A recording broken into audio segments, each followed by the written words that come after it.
జోహార్ జయశంకర్ గారికి, కేసీఆర్ గారి నాయకత్వం, జై తెలంగాణ. సభాధ్యక్షులు గౌరవనీయులు మన సిద్దిపేట జిల్లా బీఆర్ఎస్ పార్టీ అధ్యక్షులు, మన దుబ్బాక శాసనసభ్యులు పెద్దలు అన్న ప్రభాకర్ రెడ్డి గారికి, గౌరవ మన ఈ కార్యక్రమానికి సమన్వయకర్తగా వ్యవహరిస్తున్న శాసన మండలి సభ్యులు పెద్దలు డాక్టర్ యాదవ్ రెడ్డి గారికి, గౌరవనీయులు ప్రతాప్ రెడ్డి గారు మన గజ్వేల్ నియోజకవర్గ ఇన్ఛార్జ్, గౌరవనీయులు రాధాకృష్ణ శర్మ గారు, గౌరవనీయులు కర్రా శ్రీహరి గారు, గౌరవనీయులు భూపతి రెడ్డి గారు, బాలరంగమన్న గారు, మనోహర్ రావు గారు, మన పార్టీ సీనియర్ నాయకులు, ఉద్యమంలో ఇంజనీర్స్ జేఏసీలో చాలా క్రియాశీలకంగా పనిచేసిన బాలనర్సయ్య గారు, మన హుస్నాబాద్ మున్సిపల్ చైర్మన్ రజితా వెంకన్న గారు, దుబ్బాక గజ్వేల్ మున్సిపల్ చైర్మన్ రాజమౌళి గారు, మరి రాజ్ నర్స్ గారు, ఇంకా ఈ కార్యక్రమంలో పాల్గొంటున్న సీనియర్ నాయకులు, అక్కా చెల్లెళ్ళు, ఉద్యమకారులు, ప్రజాప్రతినిధులు, ఎంపీపీలు, జెడ్పీటీసీలు, ముఖ్యంగా చాలా సిన్సియర్గా బయట కుర్చీల్లో కూర్చొని స్క్రీన్ మీద చూస్తున్నటువంటి మా ఉద్యమకారులకు, పత్రికా విలేకరులకు అందరికీ పేరు పేరున నమస్కారం. నిజంగా చాలా సంతోషంగా ఉంది. చాలా మంది ఉద్యమకారులు కనబడుతున్నారు. ఆనాటి ఉద్యమ జ్ఞాపకాలు గుర్తొస్తా ఉన్నాయి. బయట ఇప్పుడే ఫోటో గ్యాలరీ చూశాను నేను. ఆ రోజు కేసీఆర్ గారిని అలుగునూరులో అరెస్ట్ చేస్తే మా నందాదేవి అక్క మాకు బొట్టు పెట్టి దీక్షకు పూలమాలేసి కూర్చోబెట్టిన ఫోటో బయట చూస్తే పాత రోజులు గుర్తొచ్చినాయి మా నందక్కను చూస్తే. అట్లా ఆ ఫోటోలన్నీ చూస్తుంటే నిజంగా ఆనాటి ఉద్యమ జ్ఞాపకాలన్నీ ఒక్కసారి నెమరేసుకున్నట్టు అనిపిస్తూ ఉంది. ఈరోజు చాలా ముఖ్యమైనటువంటి దినం. దానికంటే ముందు మా ఇల్లెందుల సీను తమ్ముడు మాట్లాడుతూ ఒక మాట అన్నాడు, దొంగలు వచ్చిండ్రు పందికొక్కులొక్క తిన్నరు బయట పడ్డరు అన్నాడు. సరే తెచ్చుకున్న తెలంగాణ ఇది పదిలంగా ఉండాలి. వాడోడో బెర్లిన్ గోడలను బద్దలు కొట్టినట్టు, జర్మనీని ఏకం చేసినట్టు మళ్ళా తెలంగాణను ఆంధ్రను కలుపుతామని కొన్ని కుట్రలు చేస్తుంటే కేసీఆర్ గారు ఈ తెలంగాణను కాపాడాలని ఆ రోజు కొన్ని నిర్ణయాలు తీసుకున్నాం. కానీ అర్థమైంది, పాలేందో నీళ్ళేందో అర్థమైంది. తమ్ముడు సీనుకు, ఉద్యమకారులకు, ఈ రాష్ట్ర సాధనలో చెమట చుక్కలోడ్చిన ప్రతి ఒక్కరికి కూడా నేను చెప్పే మాట ఒక్కటే, ఇక ఆ దొంగల్ని మళ్ళా రానిచ్చేది లేదు. ఉద్యమకారులను చెమట చుక్క వచ్చిన ప్రతి ఒక్కరిని కూడా పార్టీ తప్పకుండా కాపాడుకుంటుందని చెప్పి నేను ఈ సందర్భంగా ముందు తెలియజేస్తా ఉన్నా. ఇకపోతే నువ్వు కొంచెం మాట్లాడుతుంటే బయటకు పోమ్మా, నువ్వు బయటకు పోయి మాట్లాడుకో. అయితే ఈరోజు ఒక్క విషయాన్ని మనందరం కూడా గుర్తుపెట్టుకోవాలి. నవంబర్ 29 దీక్షా దివస్. ఈ దీక్షా దివస్కు చాలా ప్రాధాన్యత ఉన్నది. అసలు దీనికంటే ముందు ఒక 2 నిమిషాలు అసలు మనం మాట్లాడుకోవాల్సిన అవసరం ఉంది. తెలంగాణ ఉద్యమం అనేది కొత్తది కాదు. రాష్ట్ర ఏర్పాటు నుంచే మేము కలవము అని మన పోరాటం స్టార్ట్ అయింది. 1956లో తెలంగాణను ఆంధ్రలో కలపడం మాకు అన్యాయం జరుగుతుందని ఆనాడే మన పెద్దలందరూ కూడా పోరాటం చేసింది. అంటే పెళ్లి పీటల మీదనే విడాకుల పాట పాడరు ఎవరు, కానీ తెలంగాణను ఆంధ్రాన్ని కలిపేటప్పుడే ఇది శృతిలేని సంసారం అవుతుంది, మా తెలంగాణకు అన్యాయం అవుతుంది, ఈ ఆంధ్రులతో మేము బతకలేము అని చెప్పి 56లోనే ఆనాటి పెద్దలు వ్యతిరేకించింది. సరే, బలవంతంగా కలిపింది. 6 సూత్రాలు అన్నారు, మీ బడ్జెట్ మీకే అన్నారు, మీ ఉద్యోగాలు మీకే అన్నారు, ఎన్నో చట్టబద్ధతలు కల్పిస్తామన్నారు. అన్నీ ఉత్తయ్య అయినాయి. ఆనాటి మన పెద్దలు భయపడ్డ భయాలన్నీ కూడా నిజమైనాయి. ఆ తర్వాత 69లో పెద్ద ఉద్యమం రావడం, 369 మంది చనిపోవడం, అదంతా కూడా మీకు చరిత్ర తెలిసిందే. ఇంకా ఆ తర్వాత ఏమైందంటే ఇంక ఏడొస్తే తెలంగాణ, గంత పెద్ద ఉద్యమంలో తెలంగాణ రాలేదు, అన్ని బలిదానాలు జరుగుతున్నాయి తెలంగాణ రాలేదు, 11 ఎంపీలు గెలుస్తున్నాయి తెలంగాణ రాలేదు, ఇంకేమొస్తుందని నీరు గారిపోయిన పరిస్థితి. ఆ సమయంలో దేశంలో కొత్తగా 3 రాష్ట్రాలు ఏర్పడ్డాయి. జార్ఖండ్, ఛత్తీస్గఢ్, ఉత్తరాఖండ్. ఈ 3 కొత్త రాష్ట్రాలు ఏర్పడ్డప్పుడు మళ్లీ ఆశలు చిగురించినాయి. ఎవరో ఒక నాయకుడు కావాలి అని అందరూ ఎదురు చూస్తున్నారు. ఆచార్య జయశంకర్ గారు పెళ్లి చేసుకోలేదు. ఆయన జీవితమంతా తెలంగాణ కోసం అంకితం చేసింది. ఆయన జీవితమంతా తెలంగాణకు జరుగుతున్న అన్యాయాలను రాస్తూ రాస్తూ ఎప్పటికైనా కేసీఆర్ లాంటి ఒక నాయకుడు రాకపోతాడా అని చెప్పి ఆయన పోరాటం కొనసాగిస్తూనే ఉన్నాడు. ఆ సమయంలో కరెంటు బిల్లులు పెంచడం, తెలంగాణ రైతుల నడ్డీ విరిచే ఆనాటి ముఖ్యమంత్రి నిర్ణయాన్ని వ్యతిరేకిస్తూ జై తెలంగాణ అని కేసీఆర్ గారు బయలుదేరింది. ఇదే సరి అయిన సమయం. దేశంలో సంకీర్ణ యుగాలు నడుస్తున్నాయి. రాజకీయ ప్రక్రియ ద్వారా తెలంగాణ సాధిస్తాము అని చెప్పి 2001 ఏప్రిల్ 27లో జలదృశ్యంలో హైదరాబాద్లో కేసీఆర్ గారు పార్టీని ప్రారంభించారు. మన సిద్దిపేటలోనే మా మల్లన్న ఉన్నాడు. ఇక్కడ కోనాయిపల్లి గ్రామంలో వెంకటేశ్వర స్వామికి దండం పెట్టుకొని, తాను నమ్మిన దేవుడికి దండం పెట్టుకొని సిద్దిపేట నుంచి బయలుదేరిండు కేసీఆర్. ఇక్కడి నుంచి బయలుదేరి పార్టీ ప్రారంభించి అద్భుతంగా ముందుకు తీసుకొని పోయింది. మరి ఆ రోజు ప్రారంభమైన ఉద్యమం మరి 2004 దాకా చాలా పోరాటాలు జరిగినాయి. పార్టీ పెట్టిన తొలినాళ్లలోనే కరీంనగర్, నిజామాబాద్ జిల్లా పరిషత్తులు గెలిపించుకున్నాం. పార్టీని బలోపేతం చేసింది, రాజకీయ పార్టీగా మలిచింది. 2004లో కాంగ్రెస్ పార్టీ మనతో పొత్తు పెట్టుకుంటామన్న నాడు కాంగ్రెస్తో తెలంగాణ ఇస్తామని ఒప్పిస్తే కాంగ్రెస్ ఒప్పుకొని జై తెలంగాణ అంటే ఆ రోజు మనం పొత్తు పెట్టుకున్నాం. దాదాపు 26 మంది ఎమ్మెల్యేలు గెలిచాం. కేసీఆర్ గారు ఢిల్లీకి పోయింది. మనం 5 ఎంపీలు గెలిచాం.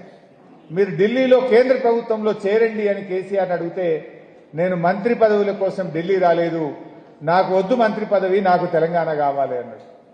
అంటే లేలే మీరు చేరాలని సోనియా గాంధీ గారు పట్టుబట్టి ఆ రోజు కేసీఆర్ గారు కామన్ మినిమం ప్రోగ్రామ్, అప్పుడు దేశంలో ఏర్పడ్డ యూపీఏ ప్రభుత్వం 5 ఏళ్లలో ఏమేం పనులు చేయాలనో కామన్ మినిమం ప్రోగ్రామ్ అని ఒక ప్రోగ్రాం రాసింది. అందులో తెలంగాణ పెట్టండి, తెలంగాణ ఇస్తామని అన్న రాయండి, రాష్ట్రపతి నోట ఉభయ పార్లమెంటు సభల్లో తెలంగాణ ఇస్తామని చెప్తే నేను మంత్రి పదవిలో చేరతా అని చెప్పి ఆ రోజు షరతు పెట్టిండు కేసీఆర్. దాన్ని ఒప్పుకున్నారు. కామన్ మినిమం ప్రోగ్రాంలో రాసిండ్రు. ఆనాటి రాష్ట్రపతి ఉభయ పార్లమెంటు సభలను ఉద్దేశించి పార్లమెంట్లో తెలంగాణ రాష్ట్ర ఏర్పాటు ప్రక్రియను సంప్రదింపుల ద్వారా ఏర్పాటు చేస్తాము అని చెప్పి ఆనాడు రాష్ట్రపతి గారు చెప్పడం జరిగింది. అంటే అట్లా కేసీఆర్ గారు అంత నిజాయితీగా నిబద్ధతగా పనిచేసింది. కేబినెట్లో చేరినప్పుడు ప్రణబ్ ముఖర్జీ ఆనాటి యూపీఏ ప్రభుత్వంలో అత్యంత కీలకమైన వ్యక్తి. ఆయన ఆర్థిక మంత్రిగా పనిచేశారు. తర్వాత భారత రాష్ట్రపతిగా కూడా పనిచేసినారు. సోనియా గాంధీ గారి తరఫున వచ్చి కేసీఆర్ గారు మీకు ఏం పోర్ట్ఫోలియో కావాలి ఢిల్లీలో అని ప్రణబ్ ముఖర్జీ గారు, సోనియా గాంధీ గారు కేసీఆర్ని అడుగుతారు. నేను మంత్రి పదవి కోసం రాలేదు, నేను శాఖల కోసం రాలేదు, నేను తెలంగాణ కోసం ఢిల్లీకి వచ్చాను అని చెప్పాడు కేసీఆర్. అయినా కేసీఆర్కు వాళ్ళే ఏదో బొగ్గుగని శాఖ అని ఇచ్చింది. అప్పుడు తమిళనాడులో ఉన్న డిఎంకే పార్టీ మాకు బొగ్గుగని శాఖ మాకే కావాలి, లేదా మేము వెళ్ళిపోతాం గవర్నమెంట్కి, ఈ గవర్నమెంట్ కూలగొట్టమన్నారు. కేసీఆర్ గారి సోనియా గాంధీ దగ్గర పోయి నాకు ఈ బొగ్గు శాఖ వద్దు, ఏ శాఖ వద్దు, నేను వచ్చింది తెలంగాణ కోసం, ఆ డిఎంకోళ్ళు అడుగుతున్నట్టు వాళ్ళకి ఇచ్చేసేయండి, నాకు ఈ శాఖ అవసరం లేదు వాళ్ళకి ఇచ్చేయండి అని శాఖ లేని మంత్రిగా 6 నెలలు ఢిల్లీలో మంత్రిగా పనిచేశాడు. అయితే ఈ విషయం నేను చెప్పడం కాదు, భారత రాష్ట్రపతిగా పనిచేసిన కాంగ్రెస్ పార్టీ అగ్రనాయకుడు ప్రణబ్ ముఖర్జీ గారు ఒక పుస్తకం రాశారు. ద కోయలిషన్ ఇయర్స్ అని ఒక పుస్తకం రాశారు ప్రణబ్ ముఖర్జీ గారు. ద కోయలిషన్ ఇయర్స్ అని రాష్ట్రపతిగా పనిచేసిన ప్రణబ్ ముఖర్జీ ఒక పుస్తకం రాశాడు. ఆ పుస్తకం 2017 సంవత్సరంలో విడుదలైంది. ఆ పుస్తకంలో ఆయన ఏం రాస్తాడంటే కేసీఆర్ గురించి, నేను కేసీఆర్ గారిని ఏ శాఖ కావాలి అని అడిగితే నాకు తెలంగాణ శాఖ కావాలి, నేను శాఖ కోసం రాలేదు, మంత్రి పదవి కోసం రాలేదు అని చెప్పిన ఒక నాయకుడు కేసీఆర్ అని చెప్పి ఆ పుస్తకంలో రాశాడు. రాస్తూ కేసీఆర్లో నేను ఆ నిబద్ధత చూశాను. ఈనాటి రాజకీయ నాయకుల్లో నాకు ఈ శాఖ కావాలి, నాకు పెద్ద మంత్రి పదవి కావాలనే రోజుల్లో నాకు శాఖే వద్దు అన్న ఒక నిబద్ధతను కేసీఆర్ లో చూశాను అని తన పుస్తకంలో రాశాడు ప్రణబ్ ముఖర్జీ గారు. అంతేకాదు, నా లక్ష్యం తెలంగాణ, నాకు తెలంగాణ కావాలి, మీరు ఏ శాఖ ఇచ్చినా నాకు పర్వాలేదు, కానీ నాకు తెలంగాణ ముఖ్యమనేటువంటి మాట కేసీఆర్ చెప్పిండు. ఇది కేసీఆర్ లో ఉన్నటువంటి కమిట్మెంట్ అనేటువంటి మాట ప్రణబ్ ముఖర్జీ గారు తన పుస్తకంలో తాను రాసినటువంటి మాట. ఈ మాట అంటే అంత పోరాటం. ఇవాళ ఎవడెవడో కేసీఆర్ గురించి మాట్లాడుతున్నాడు, తలకు మాసినోడల్లా మాట్లాడుతుండు. నిజంగా కేసీఆర్ గారు అంత నిబద్ధతతో పనిచేయకపోతే ఇవాళ తెలంగాణ వచ్చినా? ఇప్పుడు నేను చెప్తున్న మాటలు మనం చెప్పుకున్నది కాదు, కాంగ్రెస్ పార్టీ అగ్ర నాయకుడు భారత రాష్ట్రపతి ప్రణబ్ ముఖర్జీ చెప్పిన మాట. కేసీఆర్ నీతి, నిజాయితీ, నిబద్ధత గురించి ఆ రోజు ఆయన చెప్పిన మాట నేను ఈరోజు గుర్తు చేస్తా ఉన్నా. అయినా కాంగ్రెస్ పార్టీ ఏం చేసిందో మనకు తెలుసు. 2004 నుంచి 9 దాకా అధికారంలో ఉంది. కామన్ మినిమం ప్రోగ్రామ్ లో పెట్టింది, రాష్ట్రపతి నోట చెప్పింది. ఎన్నిసార్లు అడిగినా తెలంగాణ ఇవ్వకపోవడం. మేము అసెంబ్లీలో రాజశేఖర్ రెడ్డి గారిని అడిగేటోళ్ళం, ఏమైంది తెలంగాణ అంటే ఆయన అంటుండే 100 కోట్ల మంది ఒప్పుకుంటే తెలంగాణ అని రాజశేఖర్ రెడ్డి గారు మమ్మల్ని అవహేళన చేస్తుండే. మేము అసెంబ్లీలో గట్టిగా నిలదీస్తే ఏం తెలంగాణ అడుగుతున్నది ఇంతగానం, ఇయ్యడానికి ఏమన్నా సిగరెట్టా, బీడీయా అని రాజశేఖర్ రెడ్డి గారు మమ్మల్ని అవహేళన చేస్తూ ఉండే. రకరకాలుగా అప్పట్లో ఏం మాట్లాడినా ఇదే రాజశేఖర్ రెడ్డి గారు ఆంధ్రాకు పోయి ఆంధ్ర ప్రజల్ని రెచ్చగొట్టిండు. హైదరాబాద్ వాళ్ళకి పాస్పోర్ట్ కావాలి, వీసా కావాలి అని అక్కడ ఆంధ్ర ప్రజల్ని రెచ్చగొట్టే విధంగా మాట్లాడుతుండే. ఎన్నో అవమానాలు అయినా పోరాటం చేసినాం. మన పార్టీ మీద గెలిచిన ఎమ్మెల్యేలను ఆ రోజే రాజశేఖర రెడ్డి గారు బీఆర్ఎస్ పార్టీని లేకుండా చేయాలని, టీఆర్ఎస్ పార్టీని ఖతం చేయాలని మన ఎమ్మెల్యేలను కాంగ్రెస్ లో కలుపుకున్నాడు రాజశేఖర రెడ్డి గారు. అయినా కేసీఆర్ గారు అదే పోరాటం, అదే స్ఫూర్తితో ముందుకు పోయినాం. కాంగ్రెస్ ఇస్తానన్న తెలంగాణ ఇవ్వకపోతే కేసీఆర్ గారు కేంద్ర మంత్రి పదవికి రాజీనామా చేశారు. అయినా కాంగ్రెస్ లో చలనం రాలే.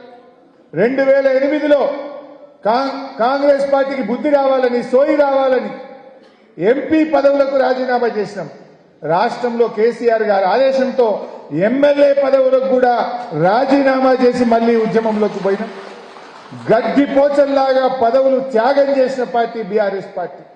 ఆనాడు సిద్దిపేటలో దుబ్బాకలో రామలింగన్న, సిద్దిపేటలో నేను, మెదక్లో పద్మా గారు మన జిల్లాలో, కేసీఆర్ గారు కరీంనగర్ ఎంపీ.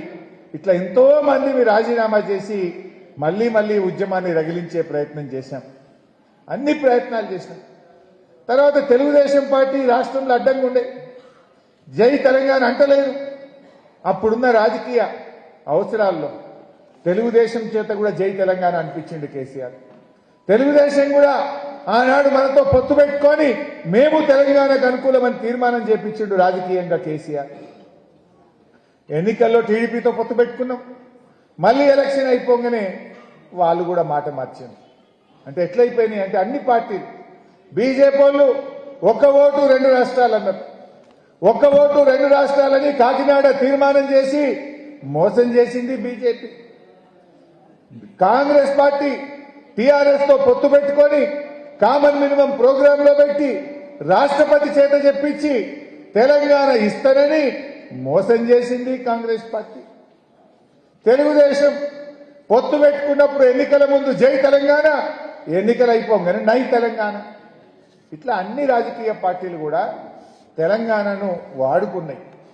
తెలంగాణను పేరు చెప్పి ఓట్లు వేయించుకొని తెలంగాణను మోసం చేస్తూ వచ్చినాయి. ఆ క్రమంలో 2009 తర్వాత ఉద్యమం కొత్త రూపు దాల్చింది. అప్పుడే సుప్రీంకోర్టులో ఒక ఆర్డర్ వచ్చింది, జడ్జిమెంట్ వచ్చింది. హైదరాబాద్ ఫ్రీ జోన్ అంటే హైదరాబాద్ లో ఉద్యోగాలు ఎవరన్నా చేయొచ్చు, ఆంధ్రోళ్ళందరూ రావచ్చు అని ఫ్రీ జోన్ చేస్తూ ఒక ఉత్తర్వులు వచ్చినాయి. అంటే మన హైదరాబాద్ మనకు కాకుండా పోతుంది, మన హైదరాబాద్ లో మన పిల్లలకు ఉద్యోగాలు రాకుండా పోతున్నాయి, మన హైదరాబాద్ లో మన ఉద్యోగస్తులకు రేపు ప్రమోషన్లు దొరికాయి, ఉద్యోగాలు దొరకకుండా పోతున్నాయని ఆనాడు హైదరాబాద్ ఫ్రీ జోన్ మీద పెద్ద ఎత్తున పోరాటానికి శ్రీకారం చుట్టిండు కేసీఆర్.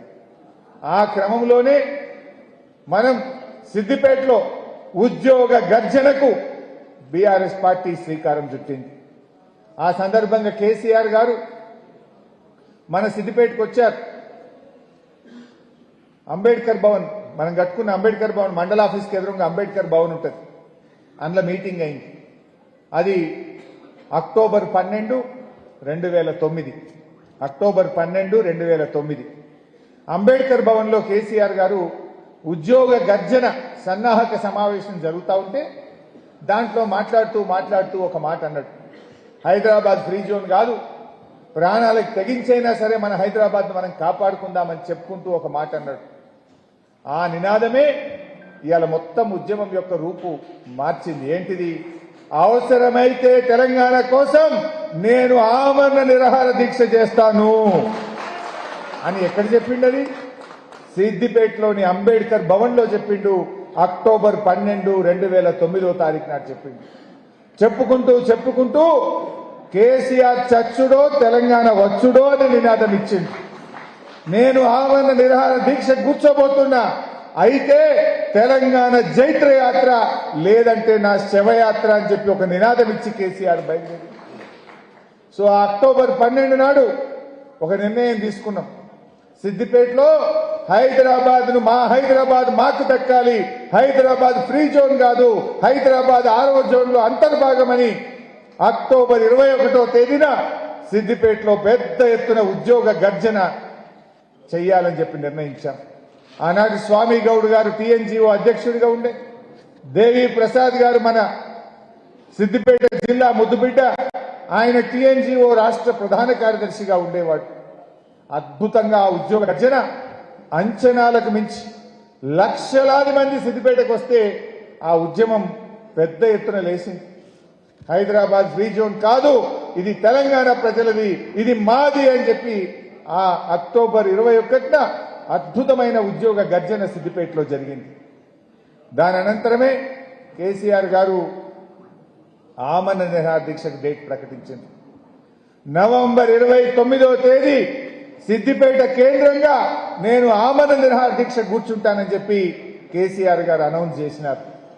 అయితే అల్గునూరులో కరీంనగర్ నుంచి సిద్దిపేటకు వచ్చి సిద్దిపేటలో ఆమరణ నిరాహార దీక్ష కూర్చోవాలి. మీరందరూ చూసింది ఆ రోజు. ఆ ఆమరణ నిరాహార దీక్ష శిబిరం ఏర్పాట్లు చేస్తుంటే ఒక 2000 పోలీసులు ఉండే సిద్దిపేటలో. మార్కెట్ కమిటీ నిండా పోలీసు వాళ్ళే, ఫంక్షన్ హాల్లో నిండా పోలీసు వాళ్ళే. ఓ లడ్డా అనే ఒక ఐపీఎస్ ఆఫీసర్ని తెచ్చిండ్రు. ఇక ఐజీలు, డిఐజీలు, ఎస్పీలు ఎటు చూడు పోలీసు వాళ్ళే ఉంటుండే సిద్దిపేటలో. మొత్తం సిద్దిపేట గ్రామాలలో టైర్లు ముళ్ళకంచెలేసి ప్రజలు గ్రామాల్లో నుంచి బయటకు రాకుండా ఏ ఊరికి ఆ ఊరికి ముళ్ళకంచెలేసిండ్రు, టైర్లు అడ్డం పెట్టిండ్రు, ప్రజల్ని బయటకు రాకుండా చేసిండ్రు.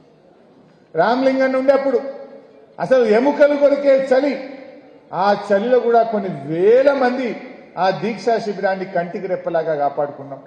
ఎన్ని కేసులు పెట్టిండ్రు ఆ రోజు. మాట్లాడితే కేసే, చెట్టు కొమ్మగొడితే కేసే, బోరేస్తే కేసే, అన్నం పెట్టే కేసే, టెంట్ వేస్తే కేసే, రోజు బైండ్ ఓవర్లు, కేసులు, అరెస్టే. అయినా భయపడకుండా ఆ నవంబర్ 29 దీక్షా శిబిరాన్ని అద్భుతంగా ప్రారంభించుకున్నాం. అయితే ఆ కేసీఆర్ గారు బయలుదేరి మన దగ్గరికి వస్తా ఉంటే సార్ను అల్గునూరు చౌరస్తాలో అరెస్ట్ చేశారు. ఆనాడు రోషయ్య గారు ముఖ్యమంత్రిగా ఉండే. ఆయన అనుకున్నాడు కేసీఆర్కు ఖమ్మం పట్టకపోతే ఆడ తెలంగాణ ఉద్యోగం తక్కువ ఉన్నది, అది ఆంధ్ర బార్డరు, ఆడి పట్టకపోతే లొల్లి సప్పుడు బంద్ అయింది అనుకున్నాడు. కరీంనగర్లో అరెస్ట్ చేసి ఖమ్మం జైలు వేసిండు తీసుకుపోయి కేసీఆర్. ఖమ్మం జైలు వేసిండు. అయితే మాకు అంత ఆగమాగం, సార్ వస్తుంది గంటలని మేము అనుకుంటున్నాం. ధన్మని అరెస్ట్ చేసిందని తెలవంగానే మనమందరం వేల మంది ఉన్నాం. ఎట్లా కేసీఆర్ గారు జైల్లో పెట్టిన దీక్ష కొనసాగిస్తాడు, మేమిక్కడ సార్కు సంఘీభావంగా మేము కూడా ఇక్కడ దీక్ష ప్రారంభిస్తామని మనందరం కూడా కూర్చున్నాం. ఏమైందో మీకు తెలుసు. గొర్రెల మందల మీద తోడేళ్లు పడ్డట్టు ఆనాడు మనం వేల మంది మేము ఆ దీక్షా శిబిరం దగ్గర ఉంటే దాదాపు 2000 మంది పోలీసు వాళ్ళు వచ్చి మన మీద పడ్డారు. అసలు ఇక కొట్టుడు కాదు, కొట్టి మనందరినీ కూడా అరెస్ట్ చేసి మనిషికో దిక్కు తీసుకుపోయిండ్రు. ఆ రోజు నేను, నాతో పాటు కనకయ్య, నాగిరెడ్డి అన్న చాలా మందిని తీసుకుపోయి మెదక్ జైల్లో పడేసిండు. మమ్మల్ని రకరకాల ఒక్కొక్కరిని ఒక జైళ్లలో పడేసిండు. కేసీఆర్ సార్ను ఖమ్మం జైలు వేసిండు. అయినా పోరాటం ఆగలే. ఆ రోజు కేసీఆర్ గారితో పాటు కెప్టెన్ లక్ష్మీకాంతారావు గారు, రాజయ్య యాదవ్ గారు, ఇంకా చాలా మంది సార్తో పాటు ఆ రోజు జైల్లో ఉన్నారు. మరి అయినా కూడా పెద్దలు కీర్తిశేషులు నాయన్ నరసింహారెడ్డి గారు చనిపోయింది. సార్ కూడా నాయన్ నరసింహారెడ్డి గారు కూడా సార్ ఎంబడి ఆ రోజు జైల్లో పడ్డాడు, ఖమ్మం జైల్లో. నాయన్ నరసింహారెడ్డి గారు, కెప్టెన్ లక్ష్మీకాంతారావు గారు, రాజయ్య యాదవ్ గారు ఖమ్మంలో సార్ వెంట జైల్లో అరెస్ట్ అయి ఉన్నారు ఆ రోజు. అయినా సార్ జైల్లో దీక్ష కొనసాగించింది. దీక్ష ఢిల్లీలో ఖమ్మం జైల్లో సార్ కొనసాగించింది. ఉద్యమం తీవ్రమైంది. శ్రీకాంతాచారి తమ్ముడు ఎల్బీ నగర్ చౌరస్తాలో పెట్రోల్ పోసుకొని పాపం ఆ రోజు సాయంత్రం ఆయన కూడా ఆత్మహత్య ప్రయత్నం చేసింది. ఉద్యమం ఖమ్మంలో ఉద్యమం ఉండదని ఆనాటి ఆంధ్ర ప్రభుత్వం అనుకుంటే ఖమ్మంలో అడ్వకేట్లు, ఉద్యోగులు, ఉపాధ్యాయులు, విద్యార్థులు పెద్ద ఎత్తున ఖమ్మంలో ఉద్యమాన్ని శ్రీకారం చుట్టింది. మేము కూడా అందరం మరి బయలుదేరినాం. ఖమ్మం పోతుంటే మమ్మల్ని కూడా అరెస్ట్ చేసి ఖమ్మం రూరల్ పోలీస్ స్టేషన్లో పడేసింది. సార్ దగ్గరికి పోనిచ్చే ప్రయత్నం చేయలేదు. చాలా ఉధృతమైంది.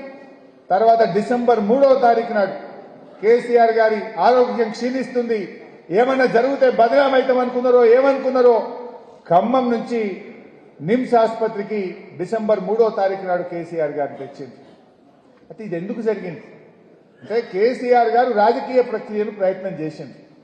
రాజకీయ ప్రక్రియలో తెలంగాణ దేవాలంటే పొత్తు పెట్టుకున్న కాంగ్రెస్ పార్టీ ఇస్తానని చెప్పి మోసం చేసింది. ఒక్క ఓటు 2 రాష్ట్రాలని ఢిల్లీలో అధికారంలోకి వచ్చిన బీజేపీ మోసం చేసింది. పొత్తు పెట్టుకున్న తెలుగుదేశం ఎన్నికల ముందు జై తెలంగాణ అని, ఎన్నికల తర్వాత నై తెలంగాణ అని తెలుగుదేశము మోసం చేసింది. రాజకీయ పార్టీలు మోసం చేస్తుంటే అప్పుడు కేసీఆర్ ఆలోచన చేసి గాంధీజీ గారు అనుసరించిన సత్యాగ్రహ పద్ధతిలోనే నేను కూడా నిరాహార దీక్ష పడతానని చెప్పి గాంధీ గారి మార్గంలో మరొక ఉద్యమానికి శ్రీకారం చుట్టిండు కేసీఆర్. ఆ నిరాహార దీక్ష బలమేందో, ఆ నిరాహార దీక్ష అస్త్రంలో ఎంత బలం ఉంటుందో కేసీఆర్ చూపించిండు. కేసీఆర్ ఆమన్న నిరాహార దీక్ష సబ్బండ వర్గాలను ఒకటి చేసింది. అన్ని వర్గాల ప్రజలు, ఉద్యోగులు, ఉపాధ్యాయులు, విద్యార్థులు, యూనివర్సిటీలు, కాలేజీలు, మహిళలు, లాస్ట్కు పాత కాయిదాలు ఎరుకుంటోళ్ళు, పాత సీసాలు అమ్మేటోళ్ళు, అన్ని సంఘాలు కూడా రోడ్డు మీదకి వచ్చి మా తెలంగాణ మాకు కావాలని నిర్ణయించింది. పార్టీలకు అతీతంగా అందరూ రోడ్ల మీదకి వచ్చింది. డిసెంబర్ 3న హైదరాబాద్ నిమ్స్ ఆసుపత్రికి కేసీఆర్ గారు తెస్తే ఆయన రోజు రోజుకు ఆరోగ్యం క్షీణిస్తా ఉంది. 7 రోజులైంది, 8 రోజులైంది, 9 రోజులైంది. మనిషికి ఏమైతుందో ఆందోళన పట్టుకున్నది. అందరిలో ఉత్కంఠ నెలకొన్నది. టీవీలో చూస్తున్నటువంటి మహిళలు, ఉద్యమకారులు కేసీఆర్ చూసి చాలా మంది కళ్ళల్లో నీళ్లు పెట్టుకున్నారు. అయ్యో ఈ మనిషికి ఏమన్నా అవుతుందా బక్కపలుచున్నాడు. మేమందరం కూడా నిమ్స్ లో కేసీఆర్ గారి దగ్గర పోయి 9 రోజులైంది సార్, 10 రోజులైంది సార్, ఏమన్నా అయితే ఎట్లా బతుకుని కొట్టాడాం సార్, మీ ప్రాణం ముఖ్యం అని మేము ఎంత బతిన్లాడినా నోనో, నేను ఒకటే మాట చెప్పిన, అయితే తెలంగాణ జైత్రయాత్ర, లేదంటే నా శవయాత్ర, నేను విడిచేదే లేదు నిరాహార దీక్ష అని ఆయన పట్టుబట్టి కూర్చున్నాడు. ఒక్కొక్క గంట, ఒక్కొక్క క్షణం ఎంతో టెన్షన్లో గడిపినాం ఆ రోజుల్లో. ఆయన పట్టుదల, ఆయన ఉపవాస దీక్ష ఢిల్లీని కదిలిచ్చింది. ఢిల్లీ నుంచి అప్పటి కేంద్ర హోంమంత్రి చిదంబరం గారు మన జయశంకర్ సార్కు ఫోన్లో లైన్లోకి వచ్చింది. భయపడిపోయింది.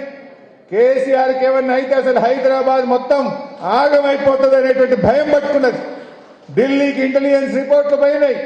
తెలంగాణ మొత్తం అగ్నిగుండమయ్యేటట్టుంది, తెలంగాణ సమాజం ఒక్కటైపోయింది, తెలంగాణ ఇయ్యకపోతే ఇక కష్టము అనేటువంటి పరిస్థితి ఏర్పడ్డది. 10 రోజులు దాటి 11వ రోజు వైపు వెళ్తున్న దీక్ష. ఆ 10 రోజుల దీక్షలో అప్పుడు కేంద్ర హోంమంత్రి గారు జయశంకర్ సార్తో ఫోన్లో మాట్లాడారు. మేమందరం నిమ్స్ హాస్పిటల్లో ఉన్నాం. అప్పుడు మాట్లాడి మేము తెలంగాణ ఏర్పాటు ప్రక్రియ ప్రారంభిస్తాం, కేసీఆర్ గారికి చెప్పండి దీక్ష విరమించమనండి అని చెప్పి జయశంకర్ సార్తో మాట్లాడతారు. జయశంకర్ గారు వచ్చి కేసీఆర్ గారికి చెప్పారు, ఇట్లా ఫోన్ వచ్చింది సార్ అంటే, ఈ ఫోన్లు గీన్లు నేను నమ్మను, ప్రకటన రావాల్సిందే, ఢిల్లీ నుంచి కేంద్ర ప్రభుత్వం తెలంగాణ రాష్ట్ర ఏర్పాటు ప్రక్రియ ప్రారంభిస్తున్నామని చెప్పితే తప్ప నేను దీక్ష విరమించను అన్నాడు కేసీఆర్ గారు. మళ్ళీ జయశంకర్ సార్ ఢిల్లీకి మాట్లాడి 1, 2 సార్లు 3 సార్లు అయింది. ఏం ప్రకటన కావాలో మీరే రాసి పంపండి అని అడిగిండు ఆయన. ఎవరు? కేంద్ర హోంమంత్రి. మన జయశంకర్ సారే రాసిండు ఆ ప్రకటన. తెలంగాణ రాష్ట్ర ఏర్పాటు ప్రక్రియ ప్రారంభిస్తున్నామని ఇంగ్లీష్లో జయశంకర్ సార్ రాసిన పదాలను యూపీఏ ప్రభుత్వం అత్యవసర సమావేశం పెట్టి ఆ రోజు ఢిల్లీలో అర్ధరాత్రి పూట తెలంగాణ రాష్ట్ర ఏర్పాటు ప్రారంభిస్తున్నామనే ప్రకటన రాబట్టింది కేసీఆర్, టీఆర్ఎస్ పార్టీ, తెలంగాణ ఉద్యమకారులు, తెలంగాణ ప్రజలు. అది ఈ ఉద్యమం. నవంబర్ 29 దీక్షా దివస్ వెనుక ఇంత గొప్ప మంచి దినం, సుదినం. నిజంగా తెలంగాణ వచ్చిందంటే ఈ నవంబర్ 29 నాడు కేసీఆర్ ప్రారంభించిన ఆమరణ నిరాహార దీక్ష ఫలితం ఇవాళ తెలంగాణ రాష్ట్రం. ఆ తర్వాత కూడా చాలా జరిగినాయి, మీకు తెలుసు. డిసెంబర్ 9 తెలంగాణ వచ్చింది. తెలంగాణ అంతా పండగ చేసుకున్నది. ఏ ఊర్లో చూసినా బతుకమ్మ, దసరా, దీపావళి అన్ని పండుగలు కలిసి వస్తే ఎంత ఆనందమో ఆ డిసెంబర్ 9 తెలంగాణ ప్రజల ఆనందానికి అవధులు లేవు. గొప్ప పండగ చేసుకున్నాం డిసెంబర్ 9. కానీ మన సంతోషానికి ఎక్కువ రోజులు లేవు. మళ్ళా ఆందోళన శురువు చేసింది. తెలంగాణ రాగానే ఆంధ్ర ఎమ్మెల్యేలంతా రాజీనామా పెట్టారు. తెలంగాణ వాపసు తీసుకోవాలి, తెలంగాణ నిర్ణయాన్ని వెనక్కి తీసుకోవాలని ఆంధ్రోళ్ళంతా రాజీనామాలు పెట్టింది. డిసెంబర్ 9 తెలంగాణ వచ్చింది. డిసెంబర్ 23వ తారీఖు నాడు ఇచ్చిన తెలంగాణ మళ్లీ కాంగ్రెస్ వెనక్కి తీసుకున్నది. ఇచ్చిన తెలంగాణ కాంగ్రెస్ వెనక్కి తీసుకున్నది. తెలంగాణలో మళ్లీ ఉద్యమం పెళ్లుబుకింది. అన్ని చోట్ల నిరాహార దీక్ష శిబిరాలు స్టార్ట్ అయినాయి, ఉద్యమాలు స్టార్ట్ అయినాయి, వంట వార్పు స్టార్ట్ అయింది, రాస్తా రోకోలు స్టార్ట్ అయింది. తెలంగాణ ప్రజలు ఒక మాట అన్నారు, ఆంధ్ర ఎమ్మెల్యేలు రాజీనామా పెట్టి నోటికాడ బుక్కను ఎత్తగొట్టిండ్రు, వచ్చిన తెలంగాణను ఎత్తగొట్టిండ్రు, తెలంగాణ ఎమ్మెల్యేలు కూడా అందరు రాజీనామా చేయాలని చెప్పి తెలంగాణ సమాజం కోరింది. అప్పుడు రాజీనామా చేయమంటే ఇదే రేవంత్ రెడ్డి, ఇదే తెలుగుదేశం పార్టీలో ఉన్న వీళ్ళంతా రాజీనామాలు చేయమంటే వెన్ను చూపి పారిపోయింది. కానీ ఆ రోజు రాజీనామా చేసింది ఎవరు? మళ్ళా ఈ గులాబీ సైనికులు, కేసీఆర్ నాయకత్వంలో గెలిచిన టీఆర్ఎస్ ఎమ్మెల్యేలే ఆ రోజు రాజీనామా చేసింది. బీజేపీలో ఇద్దరే గెలిచిండ్రు, ఒక ఆయన ఎండల లక్ష్మీనారాయణ, ఒక ఆయన కిషన్ రెడ్డి. ఇప్పుడు కిషన్ రెడ్డి కేంద్ర మంత్రి, రాష్ట్ర బీజేపీ అధ్యక్షుడు. రాజీనామా చేయలే కిషన్ రెడ్డి అంటే ఇక పోయి ఢిల్లీలో పడ్డాడుగా. ఈడుంటే అందరు అడుగుతున్నాడు, ఢిల్లీలో పడ్డాడు. పాపం ఎండల లక్ష్మీనారాయణ ఒక్కడే రాజీనామా చేసిండు, ఇద్దరిట్లో ఒకటే చేసిండు. ఇప్పుడున్న బీజేపీ అధ్యక్షుడు కిషన్ రెడ్డి తెలంగాణ కోసం రాజీనామా చేయమంటే నేను చెయ్య అన్నాడు. ఇక ఈ రేవంత్ రెడ్డి, ఇవాళ ముఖ్యమంత్రి రేవంత్ రెడ్డి, ఆనాడు తెలుగుదేశంలో గెలిచిన ఎమ్మెల్యేలు రాజీనామా చేయవయ్యా అంటే కొంతమంది జిరాక్స్ కాగితాలు ఇచ్చిండ్రు స్పీకర్కు. ఈ రేవంత్ రెడ్డి జిరాక్స్ కూడా ఇయ్యలేదు. కొంతమంది ఏమో జిరాక్స్ ఇచ్చారు తెలుగుదేశం వాళ్ళు, ఈ రేవంత్ రెడ్డి జిరాక్స్ కాగితం కూడా ఇయ్యలేదు. ఏమో ఆయన జిరాక్స్ మీద ఆమోదం చేస్తారనుకున్నాడో ఏందో, ఈయన జిరాక్స్ కాగితం కూడా ఇయ్యలేదు. అంటే ఆనాడు కూడా డిసెంబర్ 23న ఇచ్చిన తెలంగాణ వెనక్కిపోతే కూడా మళ్లీ కేసీఆర్ రాజీనామా చేసిండు ఎంపీగా, మన టీఆర్ఎస్ ఎమ్మెల్యేలు రాజీనామా చేసిండు, మళ్లీ తెలంగాణ సమాజం అంతా ఉద్యమం చేసింది. నాకు బాగా గుర్తు, మా మల్లేశం సార్ ఉన్నాడు, 23 నాడు తెలంగాణ ఎంతకు పోయింది.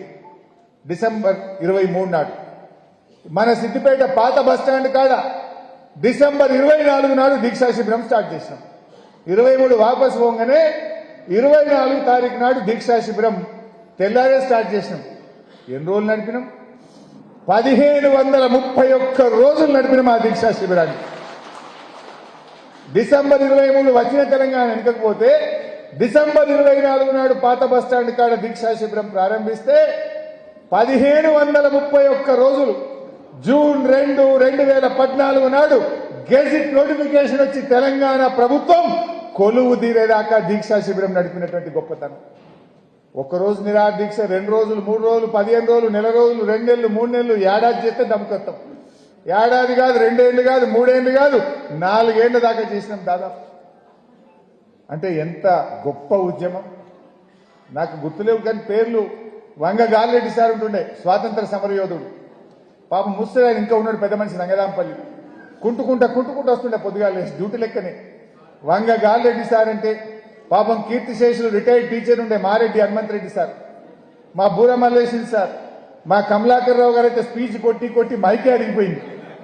ఆయన ఒక సర్పంచ్ సాబ్ ఉండే కమలాకర్ రావు గారు, మా అహ్మద్ ఉంటుండే పాపం పొద్దుగాలు ఇవ్వగానే సాఫ్ చేసుడు, కుర్చీలు వేసుడు, టెంట్ వేసుడు, పూలదండలు తయారు పెట్టుడు, జ్యూస్ తయారు చేసుడు మా అహ్మద్ వంతుంటుండే. అహ్మద్, మన గంగాపూర్ మూర్తి అశోక్ రెడ్డి, ఇట్లా ఒక్కరు కాదు, మన మయూరి భాస్కర్ పాటలు పాడుతుండే పాపం, రోజు వాళ్ళ టీం పాటలు పాడుతుండే. మయూరి భాస్కర్, ఫసియుద్దీన్ సాబ్, గౌస్ మొయ్యుద్దీన్ సాబ్, మా అన్న గుండుసీనన్న, రిటైర్డ్ టీచర్ రామచంద్రం సార్ కరోనాలో చనిపోయింది పాపం. మా బాలరంగం అన్న, ఒక్కరు కాదు, ఇట్లా నాకు పేర్లు మర్చిపోతే అబ్బట్టుకోకరు కానీ కొన్ని వందల మంది.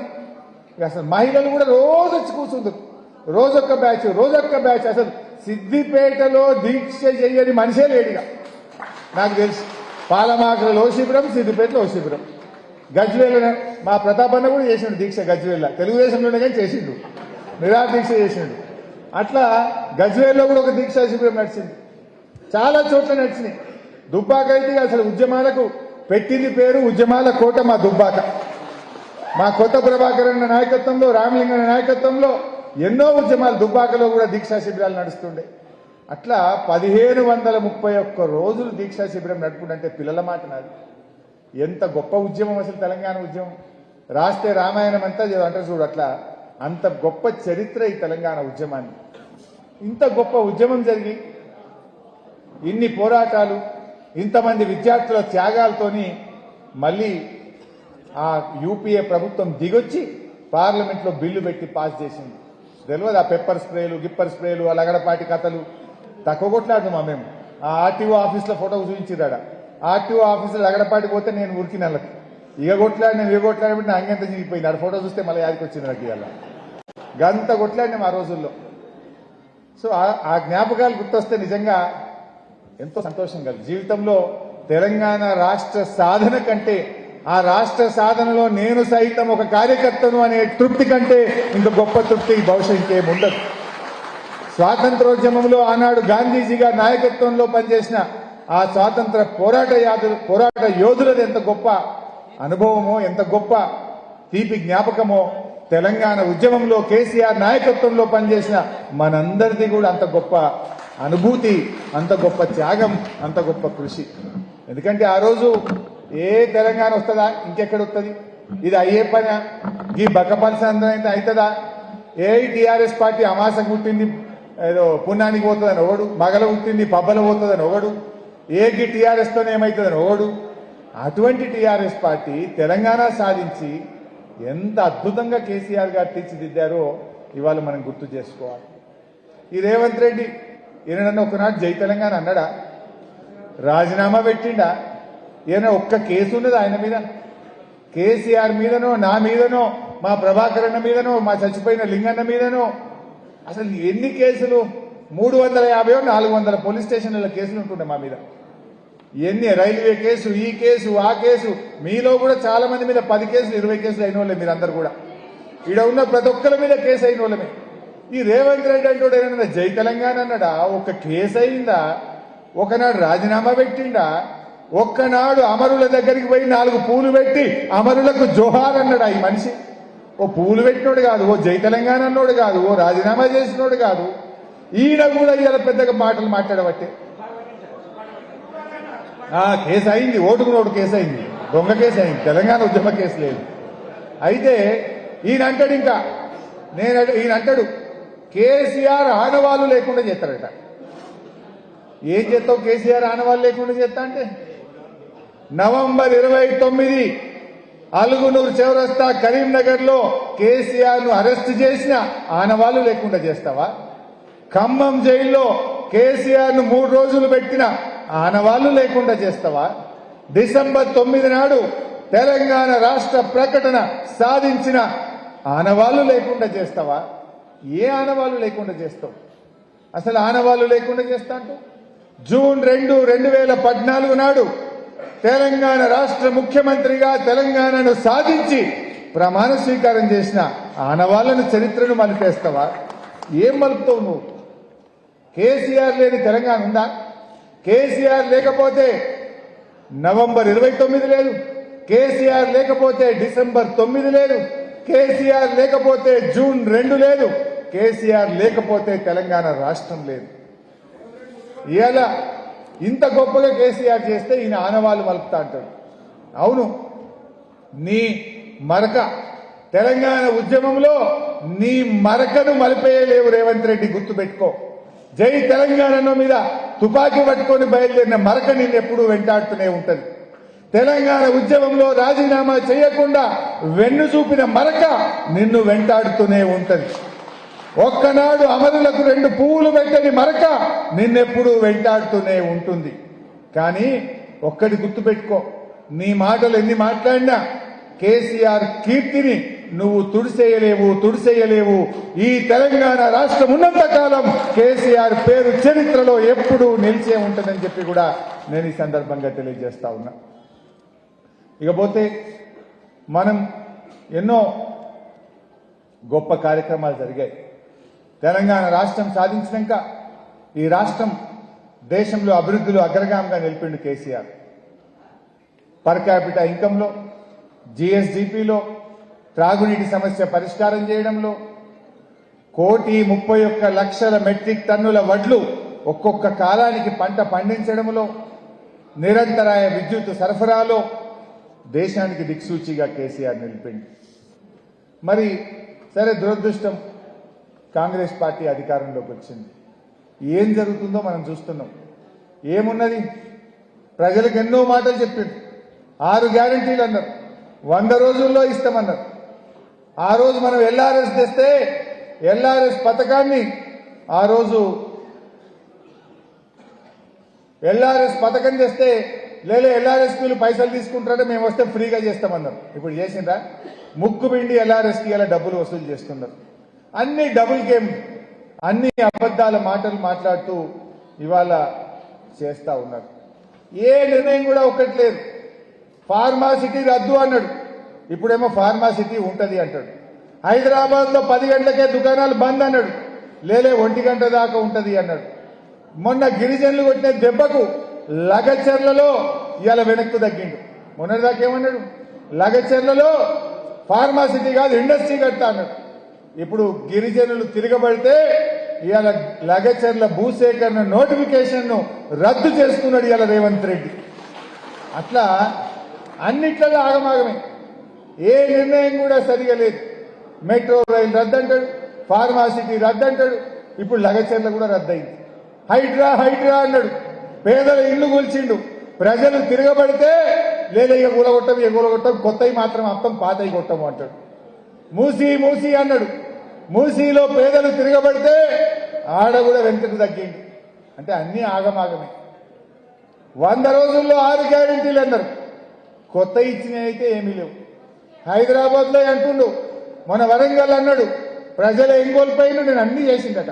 ఏం కోల్పోయిండు? నువ్వు వచ్చినాక రైతు బంధు కోల్పోయింది, నువ్వు వచ్చినాక మా అక్క చెల్లెలు బతుకమ్మ చీరలు కోల్పోయింది, నువ్వు వచ్చినాక మా అక్క చెల్లెలు దావకానకు పోతే కేసీఆర్ కిట్ కోల్పోయిండ్రు, న్యూట్రిషన్ కిట్ కోల్పోయిండ్రు మా అక్క చెల్లెలు. నువ్వు వచ్చిన తర్వాత అన్ని పోవుడే, బస్సు తప్ప అంత తుస్సే మా చెల్లె అన్నట్టు, అంత తుస్సే. ఏం చేసినావు నువ్వు? ఆ బస్సులు కూడా సంఖ్య తగ్గించినావు. రోజుకు 4 ట్రిప్పులు వస్తే ఇప్పుడు 2 ట్రిప్పులే వస్తుంది. బస్సుల సంఖ్య తగ్గించి కూడా విద్యార్థులకు, పేదలకు ఇవాళ గోస ఉంచుకుంటున్నటువంటి పరిస్థితి ఉన్నది. అయినా మనందరం కూడా ఒకటే, మనం ఇవాళ ఏనాటికైనా ఈ తెలంగాణ మీద కేసీఆర్ గారికో మనకుండే ప్రేమ ఈ కాంగ్రెస్ వాళ్ళకో ఇంకో పార్టీకి ఉంటుందా? ఎందుకంటే పోరాడి తెలంగాణ తెచ్చిన వాళ్ళం, పేగులు దిగదాకా కొట్లాడి తెలంగాణ తెచ్చిన వాళ్ళం, చావు నోట్లో తలబెట్టి తెచ్చినోడు కేసీఆర్ తెలంగాణ. ఈ కేసీఆర్ కున్న ప్రేమ ఈ కాంగ్రెస్ వాళ్ళకో ఇంకోలకో ఉండదు. అందుకే మనం డెఫినెట్ గా ఈ స్ఫూర్తితో ముందుకు పోదాం. ఇవాళ కేసీఆర్ దీక్షా దివస్ స్ఫూర్తిలో మనం కూడా ఒక సంకల్ప దీక్ష తీసుకుందాం. ఏమని సంకల్పం? ఈ ప్రజా వ్యతిరేక కాంగ్రెస్ ప్రభుత్వాన్ని గద్దెదించేదాకా ఆనాటి తెలంగాణ ఉద్యమ స్ఫూర్తితో అందరం ఒక్కటై కదులుదాం. ఈ ప్రజా వ్యతిరేక నిర్ణయాలను, ప్రజల కష్టాలను ఎప్పటికప్పుడు బీఆర్ఎస్ పార్టీ పోరాటది, ప్రజలకు అండగా నిలబడుతుంది. లగచర్ల ఇవాళ బీఆర్ఎస్ పోరాట ఫలితం ఇవాళ వాళ్ళు నోటిఫికేషన్ రద్దు చేసుకున్నారు. హైడ్రా ఆగిందంటే బీఆర్ఎస్ పోరాట ఫలితం ఇవాళ హైడ్రా బంద్ చేసుకున్నది ఈ ప్రభుత్వం. అట్లనే మనం రైతుల పక్షాన, మహిళల పక్షాన, విద్యార్థుల పక్షాన, యువకుల పక్షాన, నిరుద్యోగుల పక్షాన ఈ ప్రజా వ్యతిరేక నిర్ణయాలు తీసుకుంటున్న ఈ కాంగ్రెస్ పైన పోరాడదాం. దీక్షా దివస్ పూర్తిగా మనందరం కూడా కొత్త ఉత్సాహంతో, ఆనాటి ఉద్యమ స్ఫూర్తితో ముందుకు సాగుదాం. మళ్ళీ మన బీఆర్ఎస్ ప్రభుత్వాన్ని తెచ్చుకుందామని మీ అందరికీ కూడా మనవి చేస్తూ జై తెలంగాణ, జై తెలంగాణ.